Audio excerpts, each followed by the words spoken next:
Millions of students return to campus this fall for the in-person college experience as the Delta variant continues to affect parts of the U.S. Some schools have strict mandates for vaccination, testing, and masking. In other places, that is not an option. Hari Srinivasan begins our latest Rethinking College series at two of America's flagship universities, first in Arizona. 5, 6, 7, going. Theater Course 133 at the University of Arizona in Tucson is a workout. Throw a mask on while shuffling and sliding, and it can be even harder. And step, double shuffle, ball change. But sophomores like Brock Drew and Sophia Scarzi say it's no problem if it means getting back in the swing of college. I heard someone say that we're like the second freshmen because this is our first more normal experience of college. And for some people, it's their first time coming to campus. And do you feel safe on campus, COVID-wise? Yeah, we still wear masks in my classes, and it's been great. I mean, anything to be in person, I would do. For the first time since the pandemic began, college campuses are starting to look and sound once again like college campuses. The football games, touchdown! Who would like the big lectures, thinking to the class, the spontaneous hangouts. It's just as President Robert Robbins imagined it a few months ago too. Well, almost. We thought we were headed into last summer with no problems coming in, and then Delta happened. So that's a real concern for us. But this year, the difference is we at least, even though we're walking a tight wire, we've got a safety net, which is the vaccine. And you'll be fully vaccinated? Robbins estimates that more than 70% of the students on his campus are vaccinated, but he can't be certain. He cannot require students to tell him.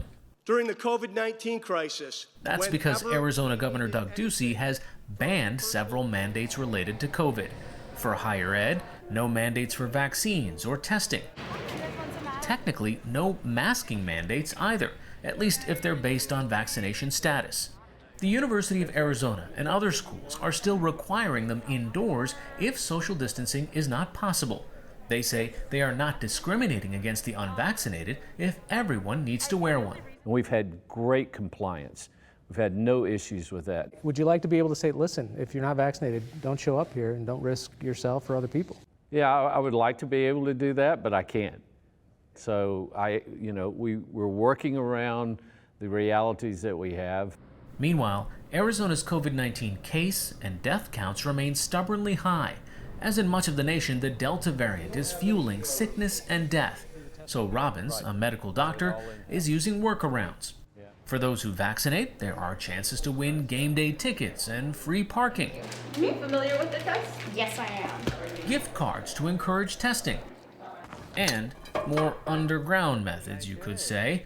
We know which streams go to which dorms. Like testing the wastewater of individual dorms to spot an outbreak early. Poop doesn't lie. If the virus is in the wastewater, it emanated from someone.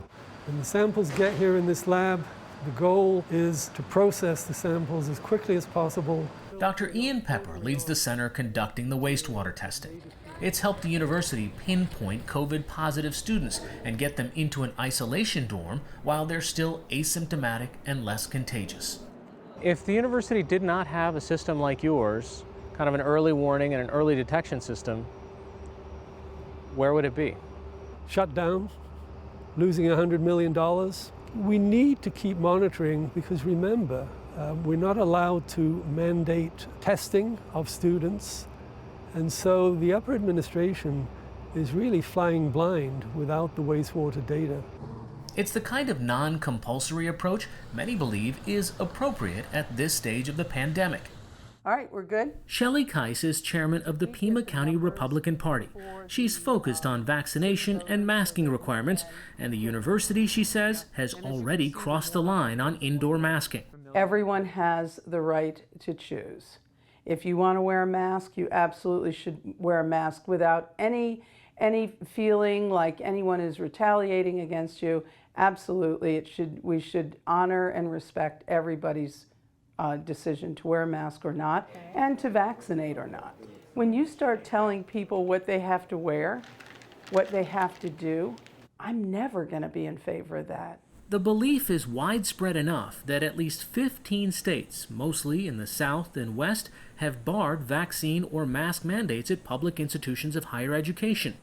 At the same time, more than 1,000 colleges and universities have vaccine requirements, most in states that voted for President Biden last fall. On both sides, the rules are being challenged in the courts. Do you know how case numbers are across Virginia? Jim Ryan is president of University of Virginia, where 238 students were disenrolled for failing to comply with the school's vaccine mandate. If you're going to have a policy that requires people to get vaccinated, you need to be willing to enforce it. He says it's no different than the other vaccines universities require, and he feels lucky to be in Virginia, where a tough stance is possible. Here at UVA, 97% of students have shown proof they're fully vaccinated. The rest have received medical or religious exemptions and submit to mandated weekly testing. If you ask me what is the most important thing to getting back to normal and feeling safe about it, it is the high vaccination rate, bar none. So I feel grateful that we have the ability to take the precautions that our medical experts are telling us we should take. In practice, you'll have a lot of information. For now, students must be masked inside. Same goes for professors, unless they're 6 feet from students and behind plexiglass. It's like soft open. The clear-cut rules feel reassuring to Sarita Mehta. I feel, way safer in all my interactions in small classrooms in the stadium that's packed, knowing that A, I am a lot safer being vaccinated, but B, and just as importantly, the people around me are vaccinated and are not at risk either. And I think that's an important part of it too. And it kind of ties back to the larger community, is like we all can count on each other to be safe. But the balance seems off to others. Grad student Tristan Baird was shocked by the national headlines about his school kicking out students. But just the disenrollment to me, I don't know. I think it's very authoritarian and just severe to me. I don't like the idea of saying, if you don't agree with this particular health mandate, but you are no longer allowed to come back and finish your degree. Still, recent national polls show that students overwhelmingly support vaccine and mask mandates, even on campuses that do not have them. One ominous reason may be that several universities, from Texas to California to Connecticut, have already reverted to virtual learning for parts of this fall as COVID cases soared. And jump, shuffle, That's why jump. Brock Drew at University of Arizona is not above asking his fellow students to wear a mask, whether it's required or not. So I say, we don't want to go backwards. This is for the sake of your college experience. And some girl walked in and she said, I was like, hey, do you have a mask on you? And she said, oh yeah, you're right, I don't want to go back on Zoom. And I was like, you're right, that's right. Say it again, say it louder, spread out. You guys ready for the meeting tonight? For now, Drew and his friends are holding their breath that this feeling of a real college experience lasts. They know what it feels like to lose it. For the PBS NewsHour, I'm Hari Srinivasan in Tucson, Arizona.